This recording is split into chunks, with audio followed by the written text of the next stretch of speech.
دوسری قربانی کی عبادت ہے۔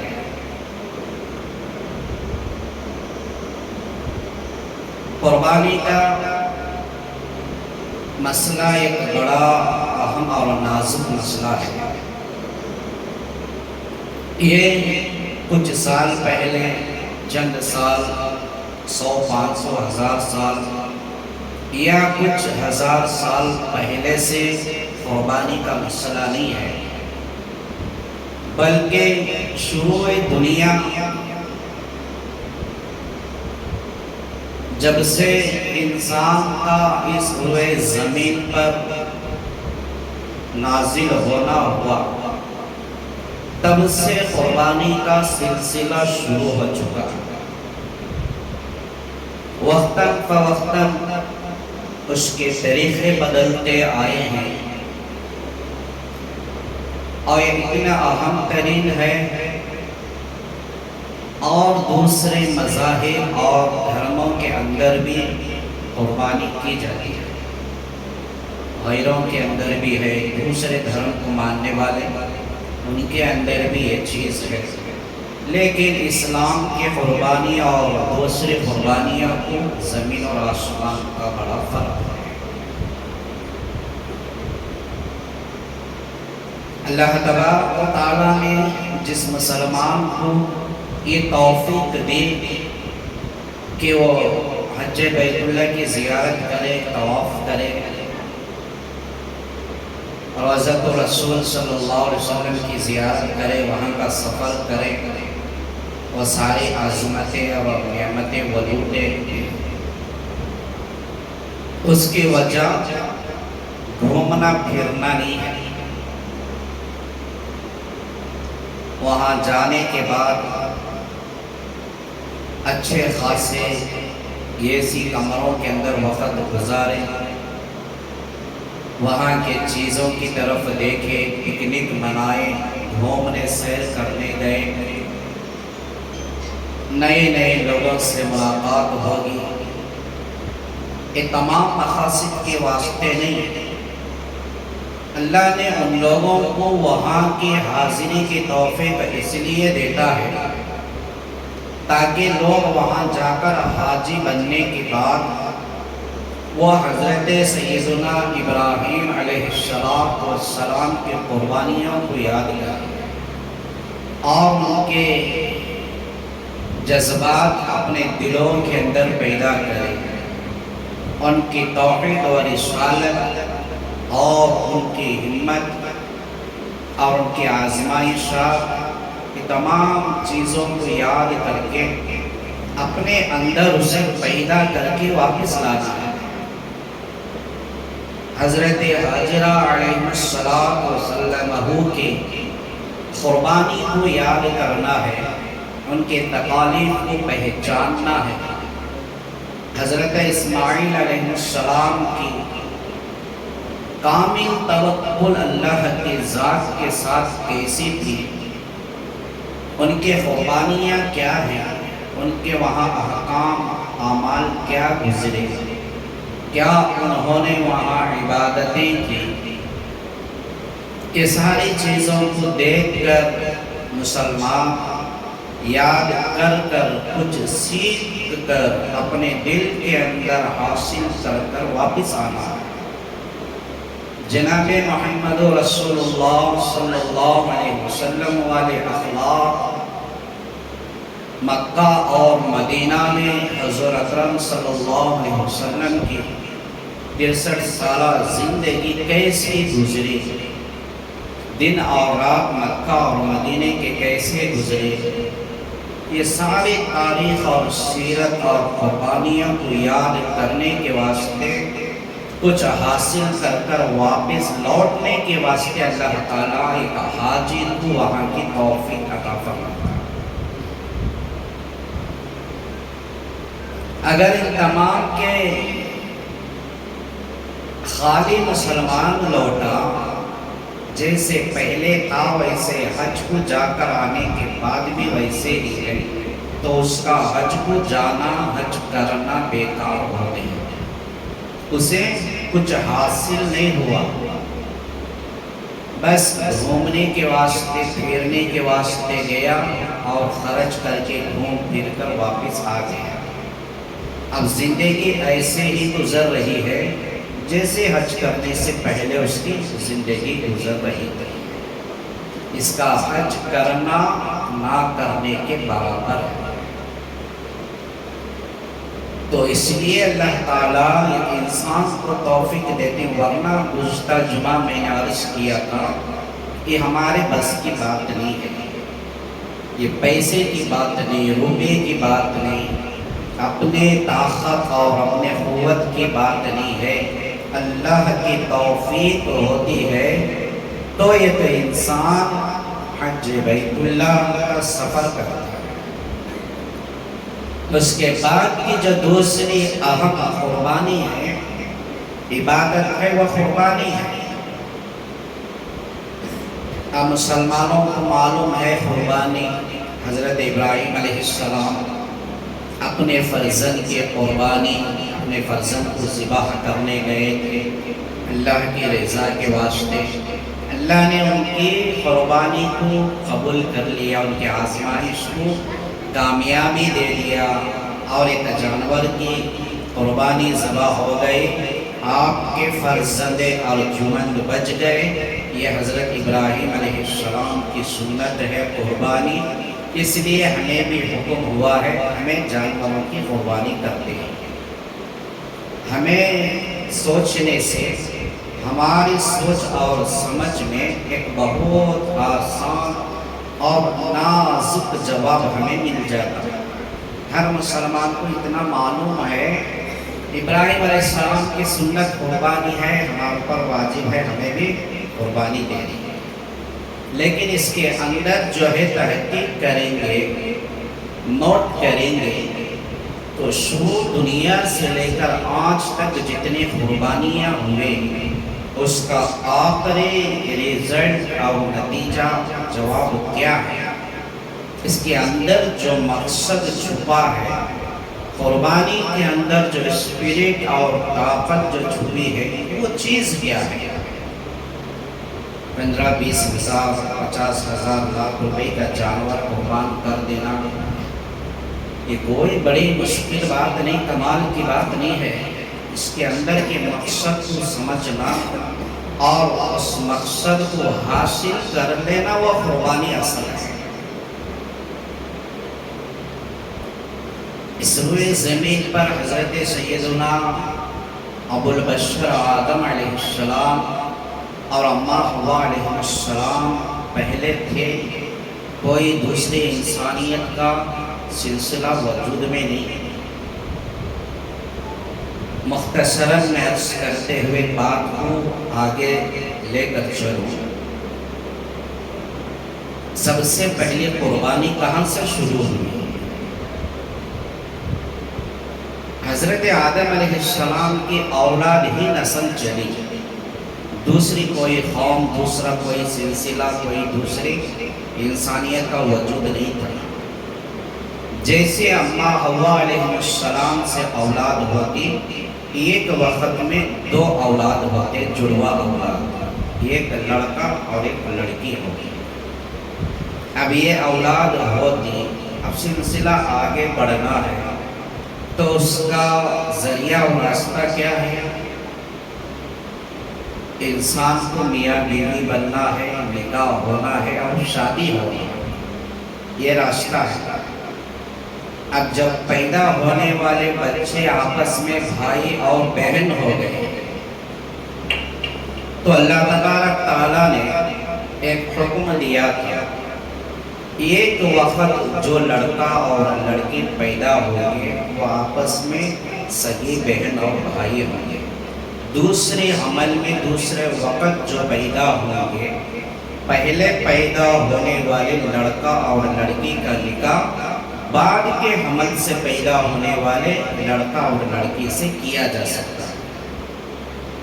سمجھ میں آ رہی نا بات؟ ایک وقت جو بھائی بہن پیدا ہوئے ان کا آپسی نکاح نہیں ہوتا، جو سیکنڈ ٹائم بعد میں پیدا ہوتی نا، پہلے والے سے بعد والوں سے ان کا نکاح ہو سکتا۔ ایک مرتبہ حضرت اماں حوا علیہ السلام سے جڑوا اولاد پیدا ہوئی، ایک لڑکا اور لڑکی۔ لڑکے کا نام تھا حابل۔ دوسری مرتبہ جو پیدا ہوا ایک لڑکا اور لڑکی، اور لڑکے کا نام تھا حابل۔ پورا مفصل واقعہ قرآن مجید کے اندر موجود ہے۔ قابل اور حابل ان کا تذکرہ بڑا مشہور ہے قرآن پاک میں، حضرت آدم علیہ السلام کی اولاد میں سے۔ جب وقت قابل کا پیدا ہونا ہوا تو قابل کے ساتھ پیدا ہونے والی جو بہن تھی بڑی خوبصورت، بڑی اچھی نزاکت والی تھی۔ دوسرے بھائی جو سیکنڈ پیٹ میں پیدا ہونے والے حابل کے ساتھ پیدا ہونے والی جو بہن تھی وہ اتنی خاص خوبصورت نہیں تھی۔ اب جو قابل پہلے پیدا ہوا تھا، اس نے اپنے دل ہی دل کے اندر سوچا کہ میرا نکاح، میری شادی، میرا زندگی کا ہم سفر حابل کی بہن جو اتنی خاص نہیں ہے، خوبصورت نہیں ہے، اس کے ساتھ میں نہیں کروں گا۔ میرے ساتھ جو سگی بہن پیدا ہوئی ہے اسی کے ساتھ میں نکاح کروں گا، جبکہ یہ جائز نہیں ہے۔ اصرار ہوا آپس میں بھائیوں میں۔ بات والد محترم حضرت سیدنا آدم علیہ السلام کے دربار میں پہنچی۔ آدم کے پاس جب بات پہنچی تو اللہ تبارک و تعالیٰ نے حضرت آدم علیہ السلام کو حکم بھیجا، حکم نازل کیا کہ اے آدم، اپنے بیٹوں سے، اپنے بچوں سے کہو کہ وہ دونوں قربانی پیش کرے، اللہ کے دربار میں قربانی پیش کرے، اور جس کی قربانی قبول ہو جائے گی وہ حق پر ہے، وہ صحیح ہے، اس کا فیصلہ مانا جائے گا۔ حضرت آدم نے بیٹوں کو حکم دیا کہ جاؤ دونوں قربانی کریں۔ قابل اپنے کھیت باغات کھلیان میں سے جو کچھ ایسا استعمال کے بغیر کیا جانے والا اناج، جو سامان ویسٹیج جس کی ضرورت نہیں ہوتی، یا آسان الفاظ میں یوں سمجھ لے کہ جب مسلمانوں میں صدقہ و خیرات کرنے کی بات آتی ہے تو گھٹیا چیز صدقہ و خیرات کریں گے۔ کسی کو کپڑا دینے کی ضرورت پڑتی ہے تو سستا کپڑا دینے کی کوشش کرتے۔ اللہ کی راہ میں مسجد اور مدرسے کو چندہ یا تعاون کرنے کی ضرورت پڑتی ہے تو بہت کم 10، 20، 100، 50 روپیہ دینے کا مسلمان سوچتے ہیں۔ دنیا کے تعلقات سے جب خرچ کرنے کی نوبت آتی ہے، لاکھوں کے روپے کوئی معنی نہیں رکھتے، اس کی کوئی حیثیت نہیں۔ خیر کے واسطے، اللہ کی راہ کے واسطے کسی کو تعاون کرنا، غربا، یتیم، مساکین میں، تو ایسے وقت میں مسلمان کا دل بھی نہیں چاہتا، مسلمان کے ہاتھ بھی آگے نہیں بڑھتے، بخیل استعمال کرتا ہے۔ ایسا ہی قابل نے رویہ استعمال کیا، جو نہ قابل، جو نہ کام آنے کے، جو ویسٹ سامان چیزیں اناج ہوتا اسے تھوڑا بہت سا جمع کیا اور لے جا کر ایک جگہ پہاڑ کی چوٹی پر رکھ دیا۔ الگ الگ قوموں کے اندر الگ الگ ایک مخصوص جگہ مقام ہوتا تھا، جو قربانی، صدقہ، خیرات، زکوٰۃ ان کا جو ہوتا نا وہ لے جا کر وہاں رکھ دیتے تو اس کی شکلیں الگ ہوتی تھی۔ یا تو وہ چیز غائب ہو جاتی، یا کوئی جانور پرندہ آ کر اسے کھا جاتا، یا آسمان سے آگ آ کر اسے جلا کر راکھ کر دیتی۔ الگ الگ طریقے تھے۔ یہ احسان عظیم، یہ امتیاز شان ہے اس امت محمدیہ صلی اللہ علیہ وسلم کی کہ اللہ تبارک و تعالیٰ نے اپنے حبیب کی امت کو یہ حکم دیا کہ اپنے صدقہ، خیرات، زکوٰۃ اور مال اور قربانیاں یہ خیرات غریبوں میں، یتیموں میں، ضرورت مندوں میں، مسکینوں میں تقسیم کرو، ان کی زکوٰۃ، ان کی جو ہے ضرورت پوری ہو جائے گی، اور ان کا پیٹ بھی پل جائے گا، ان کا جسم بھی ڈھک جائے گا، ان کے دلوں سے دعائیں نکلے گی، تمہیں اجر و ثواب بھی ملے گا۔ یعنی اس امت میں جو صدقہ خیرات کیا جاتا ہے وہ ویسٹ ہونے کا نہیں ہے، غائب ہونے کا نہیں، جانور کھانے کا نہیں، آگ کھانے کا نہیں، دوسروں کی ضرورت پوری ہونے کا طریقہ اس امت میں۔ قابل نے اپنی قربانی لے جا کر پہاڑ کی چوٹی پر رکھا، حابل نے ایک فربا اور قوی تندرست بڑا بہادر طاقتور ایک دمبا اسے ذبح کیا، اس جانور کو لے جا کر وہ بھی پہاڑ کی چوٹی پر رکھ دیا۔ قرآن کہتا ہے وَاتْلُ عَلَيْهِمْ نَبَأَ ابْنَيْ آدَمَ بِالْحَقِّ، آدم کے دونوں بیٹوں نے قربانی کی، دیکھا جائے کہ کون حق پر ہے، کس کا فیصلہ حق پر ہوگا۔ اللہ تبارک و تعالیٰ نے اپنے حبیب کو حکم دیا کہ میرے نبی آپ اپنی امت کو، مسلمانوں کو یہ واقعہ آدم کی اولاد اور بیٹوں کا دہراؤ، ان کو بتاؤ، ان کو سناؤ، ان کو معلوم کراؤ۔ اِذْ قَرَّبَا قُرْبَانًا فَتُقُبِّلَ مِنْ أَحَدِهِمَا وَلَمْ يَتَقَبَّلْ مِنَ الْآخَرِ، کہ دونوں بھائیوں نے قربانی پیش کی تو اللہ تبارک و تعالیٰ نے آسمان سے آگ کو بھیجا، ایک بھائی کی قربانی قبول ہو گئی، دوسرے بھائی کی قربانی قبول نہیں ہوئی۔ جو جانور ذبح کر کے رکھا تھا حابل نے، آسمان سے آگ آئی، اسے ہضم کر کے چلے گئی، وہ قربانی قبول ہو گئی۔ جو قابل نے جو چیزوں کو رکھا تھا نا، اس کی قربانی قبول نہیں ہوئی۔ اب فیصلہ ہو گیا، دوسری بار میں پیدا ہونے والے بھائی حابل، اس کا نکاح پہلے قابل کے ساتھ پیدا ہونے والی بہن، خوبصورت بہن لڑکی سے ہوگا۔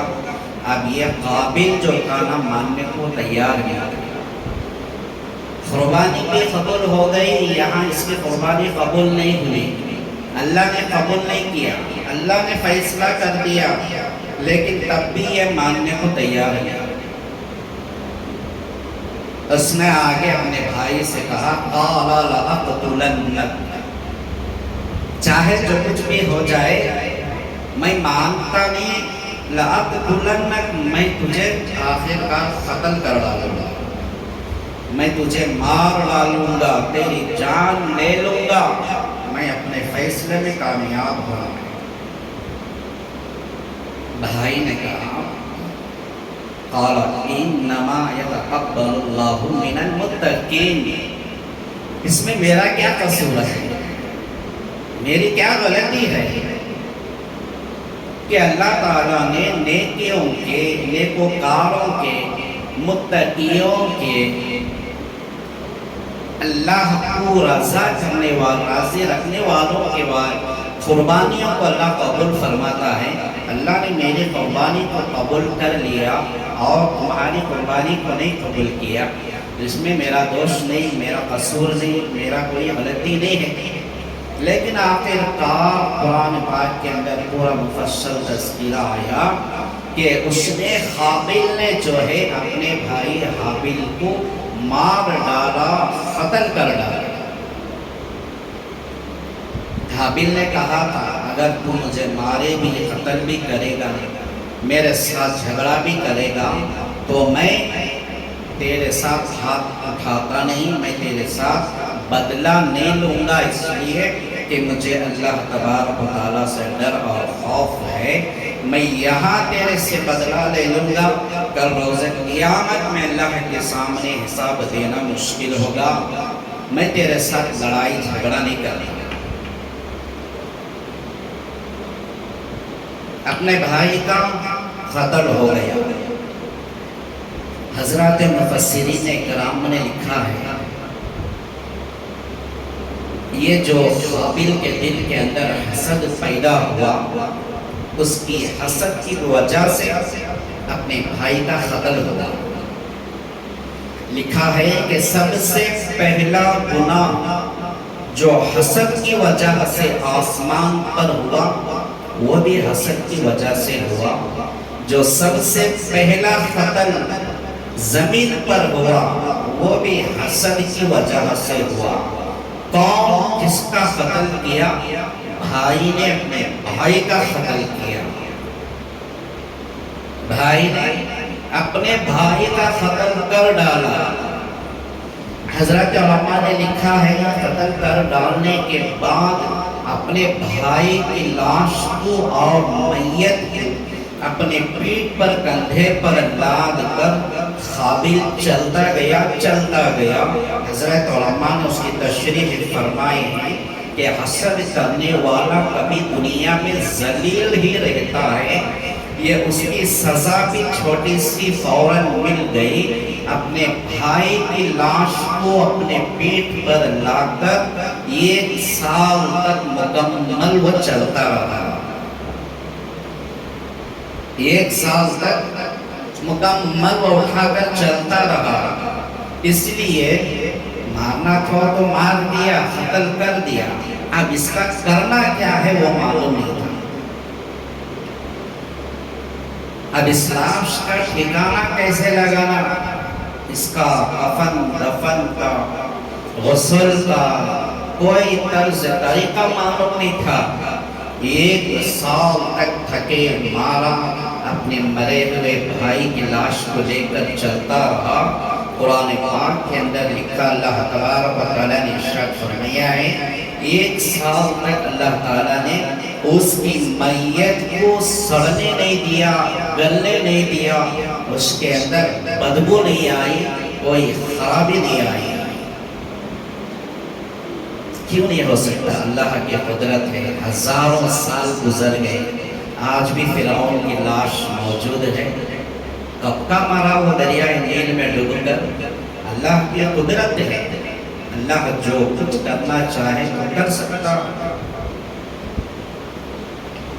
1 سال کے بعد تھکے مارے جو ہے اپنی تھکان دور کرنے کے واسطے ایک درخت کے پاس بیٹھ کر سوچتا رہا کہ ہائے افسوس، میں نے جو غلطی کی، اب میں اس کا کیا کروں گا؟ اب مجھے اس کا کرنا کیا ہے؟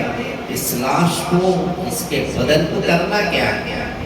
اللہ تبارک و تعالیٰ نے 2 پرندوں کو بھیجا۔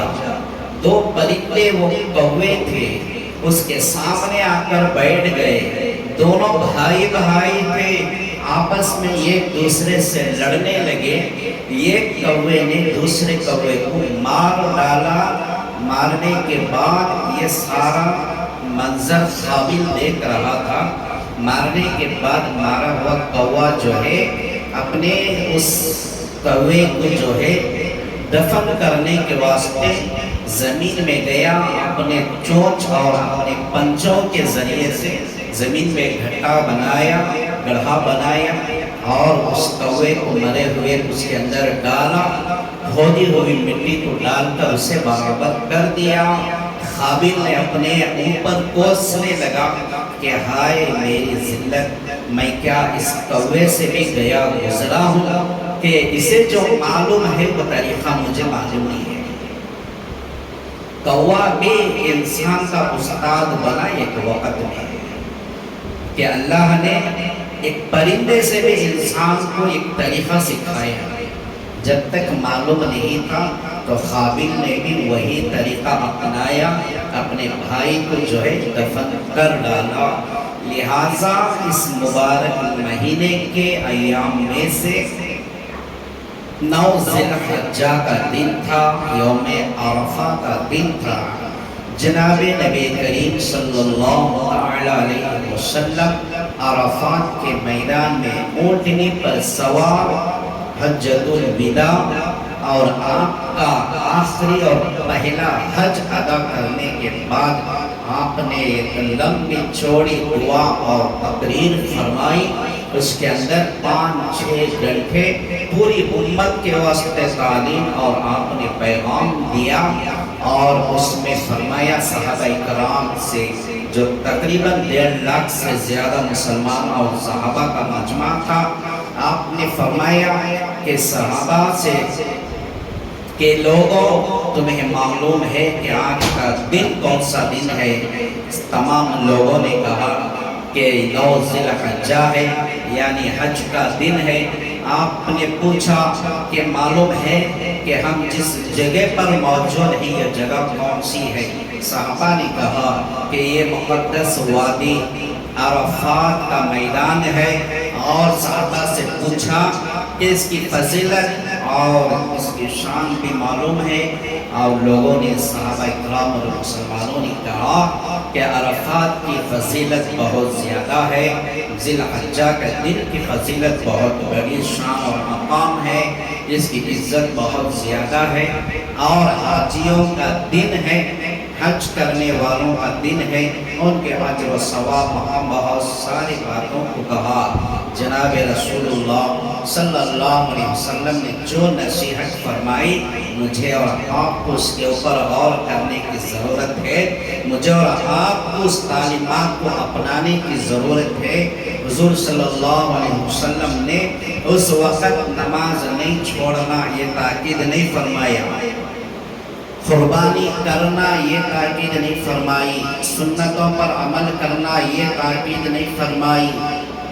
آپ صلی اللہ علیہ وسلم نے فرمایا کہ لوگوں، آج یوم عرفہ کا دن ہے، آج کی فضیلت اور ثواب اور عزت اور مقام کتنا ہے، اس سے کئی درجہ زیادہ میرے بعد تمہارے واسطے ایک مسلمان کے واسطے ایک مسلمان کی عزت ہے، ایک مسلمان کے واسطے ایک مسلمان کی جان ہے، ایک مسلمان کے تعلق سے ایک مسلمان کی محبت ہے۔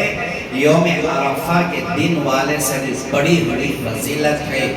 خبردار میرے بعد اگر کوئی مسلمان کسی دوسرے مسلمان کے ساتھ نا اتفاقی، نا انصافی، بے ایمانی اور حسد اور جلن، نا تعلقات قائم کرے گا تو اس کے واسطے اللہ کے نبی صلی اللہ علیہ وسلم نے فرمایا کہ تمام اس کے اعمال برباد کر دیے جائیں گے اور اس سے مجھ سے کوئی تعلق نہیں ہوگا۔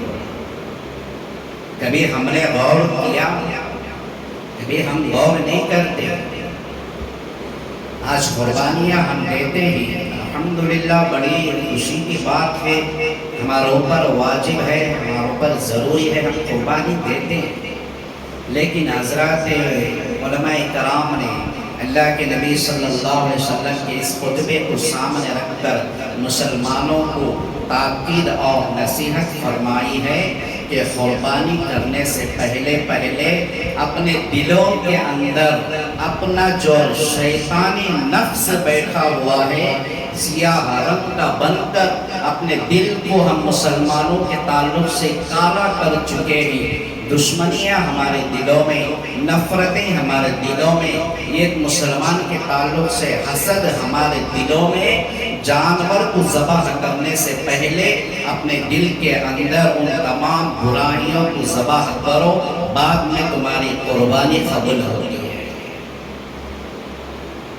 مسلمان جانور کی طرف قربانی پیش کر رہا ہے لیکن دل ناپاک ہے، اس پر کوئی توجہ نہیں ہے۔ جانور کی قربانی پیش کر رہا ہے، ایک مسلمان دوسرے مسلمان سے پیٹ بھر کر جلن رکھا ہوا ہے، اس کا کوئی احساس نہیں۔ نمازیں پڑھ رہا ہے، دوسروں سے جل کر زندگی گزار رہا ہے، اس کا کوئی احساس نہیں۔ حضور اکرم صلی اللہ علیہ وسلم کا آخری خطبہ یہی تھا، کسی سے حسد رکھ کر، جلن رکھ کر، نفرت کر کر تمہیں کوئی عبادت کرو، تمہاری عبادت قبول نہیں۔ شروع میں نے اسی لیے قرآن کا واقعہ مثال کے طور پر آپ کے سامنے رکھا کہ اللہ تبارک و تعالیٰ نے قابل کے دل میں جو حسد تھا اس لیے اس کی قربانی قبول نہیں کیا۔ یہ قیامت تک آنے والے انسانوں کے واسطے لائیو ٹیلی کاسٹ دیکھنے کے واسطے ہے۔ حابیل کے دل میں کچھ نہیں تھا، سادہ سیدھا بندہ تھا، تو اللہ نے اس کی قربانی کو قبول کر لیا۔ آئین یہ مسئلہ اسی وقت پر ختم نہیں ہوا، آج بھی یہ سلسلہ جاری ہے، روز قیامت تک یہ سلسلہ جاری رہے گا کہ یہ اللہ کا طرف اس امت پر کیا ہے کہ اللہ تبارک و تعالیٰ ہمیں دکھاتا نہیں ہے، ہمیں کس کی قربانی قبول ہے کس کی ناقبول ہے یہ ہمیں دکھاتا نہیں ہے، لیکن روز قیامت پتہ چلے گا دنیا میں کتنی قربانیاں ہم نے پیش کیے تھے، قبول ہوئے کہ ناقبول ہوئے۔ اگر ناقبول ہوئے ہیں تو اس کی کیا وجہ، اس کی کیا صورت ہوگی، کل اللہ ہمارے سامنے پیش کرے گا۔ تو اس لیے دوستوں بزرگوں، قربانیوں سے پہلے یہ جو چھوٹے موٹے جو تمام ہمارے دلوں کے اندر پائی جانے والی برائیاں ہیں نا، ان تمام کو قربان کر کے اپنے دلوں کو پاک اور صاف کر کے اللہ کی دربار میں جو کچھ بھی ہے پیش کرنا ہے، چاہے وہ قربانی ہو، چاہے وہ اور عبادت ہو، چاہے کچھ بھی ہو۔ لہٰذا قربانی کے تعلق سے اور بھی مسائل ہیں، انشاءاللہ اگلی جمعہ ہمارے سامنے آئیں گے، خدمت میں آپ کی پیش کرنے کی کوشش کروں گا، لیکن ایک دو مسئلہ یہ ہے کہ قربانی کرنے والے جانور اور احباب میں اس وقت جو افضل ترین جو سنت طریقے ہیں، جو اہم افضل عمل ہے کہ شریعت کے تعلق سے میں قربانی کر رہا ہوں، آپ قربانی کر رہے ہیں، ہم اپنے جانور کو اپنے ہاتھ سے ذبح کرنا افضل عمل ہے۔ کوئی بڑا مسئلہ نہیں ہے، زمینوں کا مسئلہ ہو، دنیا کا مسئلہ ہو، دولت کا مسئلہ ہو تو کوئی تلوار اٹھا کر ایک بھائی کو مار دیتا ہے۔ 3-4 دن پہلے کی بات ہے، آپ حضرات کے سامنے بھی آیا ہوگا، ایک ویڈیو وائرل ہوا، باپ بیٹے میں لڑائی کہاں ہوئی؟ سرزمین مکہ حرمین شریفین میں ہوئی۔ حج کو گئے، کسی بات کو لے کر باپ بیٹے لڑ پڑے، بیٹے نے اپنے ہاتھ سے باپ کے گلے کو ڈال کر دبوچ لیا ہے، اتنا دبایا ہے شاید یہ چند لمحوں کے اندر باپ کی جان نکل جائے گی۔ فوراً آس پاس کے جو سیکورٹی جو نگران ہوتے ہیں وہ بھاگ کر آئے اور ان کو وہاں سے چھوڑا کر دونوں کو الگ کیا۔ کئی وقت لگا باپ کو سانس لینے میں، اپنی جان کو سدھارنے میں۔ مطلب کہنے کا کیا، آج انسان کی موت، انسان کو قتل کرنا، انسان کو مارنا کوئی بڑا مسئلہ نہیں ہے۔ آج یہ جو معمولی بن گیا ہے، بعض لوگ جانور ذبح کرو ہی بولے تو نہیں حضرت، مجھے ہول شروع ہوتا، مجھے وہ خون دیکھنے ہوتا، مجھے وہ ڈر ہوتا۔ یہ ساری چیزیں الگ ہیں، ہمت کرنے کی ضرورت ہے۔ قربانی کر رہے ہیں تو اپنے جانور کو اپنے ہاتھ سے ذبح کرنا افضل ہے۔ رہی بات آیت اور دعائیں پڑھنے کا، امام صاحب یا دوسرے کوئی بھی جسے آیت آتے ہیں وہ پڑھ لے گا، ہمیں چاقو سے ذبح کرنا بہت زیادہ افضل عمل ہے، اس کا ایک خاص خیال رکھیں۔ شریعت نے 3 حصوں میں قربانی کے گوشت کے حصوں کو بنانا قرار دیا، ہم سب کو معلوم ہے، لیکن ایک ایکسٹرا حصہ ہم کرتے ہیں، 4 حصے ہم بنا لیے ہیں۔ چوتھا حصہ کون سا میں بتاتا ہوں، ایک اپنا حصہ، دوسرا رشتہ داروں کا، تیسرا غرباء اور مساکین کا حصہ، یہ تو ہم تقسیم کرتے ہیں، لیکن چوتھا حصہ ایک نکالتے ہیں، وہ ہے فریج کا حصہ۔ پہلے ہی سے فریج کو جگہ بنا کر اسے کلیئر کر جائیں، اس کی تیاری ریپیئر کر کے بنا کر کے پوری سہولت کے ساتھ رکھتے ہیں۔ سب کی بات نہیں، بہت سارے اکثر مسلمانوں کی ایسی ہے، پورے کا پورا گوشت اللہ کی راہ میں وہ تقسیم کر دیتے ہیں۔ بعض مسلمانوں کی ایک بری عادت یہ بنی ہے کہ قربانی کر رہے ہیں تو ان کا مقصد گوشت کو کھانا ہوتا ہے، گوشت کو جمع کر کے رکھنا ہوتا ہے۔